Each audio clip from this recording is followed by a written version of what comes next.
When you discover a diabetic foot ulcer, it's a scary situation. You suddenly notice a hole in the bottom of your foot. My name is Dr. Andrew Schneider, and I'm a podiatrist in Houston, Texas. A diabetic foot ulcer is important to address immediately. How you first treat a diabetic foot ulcer may dictate the speed in which it's going to heal. In today's video, I'm going to discuss the first steps you should take when a diabetic foot ulcer is discovered. Before I do, let others know about these videos. Please like, comment, hit the subscribe button, and share on social media. This will help others find this information. I also wrote a book all about diabetic foot ulcers. You can get it for free at www.footulcerbook.com.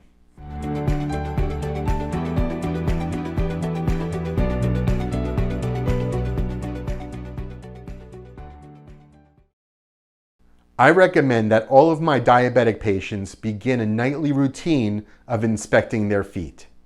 This is an essential way to make sure their feet stay healthy. What are you looking for during these inspections? You're looking for anything that wasn't there yesterday. For instance, be aware of any new callus, blister, erosion, sore, area of bleeding or pus, and especially the start of a diabetic foot ulcer. A diabetic foot ulcer, for lack of a better description, is a hole in the bottom of your foot. It can become infected. The infection can travel to the bone. This puts your foot at risk for amputation. My job is to prevent that from happening.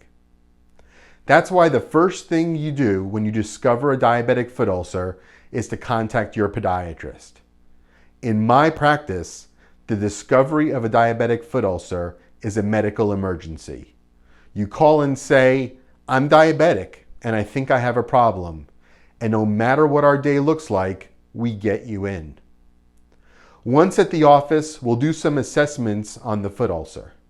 We'll likely take an x-ray to make sure the bone isn't involved and to make sure there's no damaging gases in the tissue. We may also do a circulation test to make sure you have enough blood flow to heal the ulcer. I'll remove the unhealthy tissue of the foot ulcer to be able to see its true borders in depth. This is a process called debridement. At this point, I'll have a good idea if the wound is infected or not. This is essential to be able to offer the proper treatment. Even if the wound is not infected, I may still prescribe a course of antibiotics to ensure you're clear of any infection. I may also swab the wound to send material to the lab to check for infection as well. At this point, it's time to decide how to start the wound on the path to healing. A common mistake I see is to either not dress the wound or to treat it like a cut. Sometimes you may be told just to put a topical antibiotic on it. Whether prescribed or over the counter, this is the wrong approach. We want to apply a wound dressing that will keep an ideal environment for the ulcer to heal. We also want to use a dressing that will promote the tissue to heal. A topical antibiotic or a cream such as Silvadene do not meet these criteria. The good news is that there are a tremendous number of wound care products on the market designed to heal your foot ulcer. Some of these wound dressings are topical gels or ointments that are easily applied to the wound at home.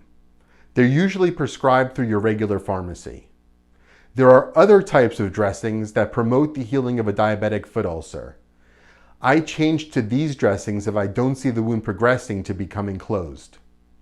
I don't like to see a wound stagnating. These dressings fall into three categories: collagen, alginates, and foams. Collagen is the most abundant protein in your body.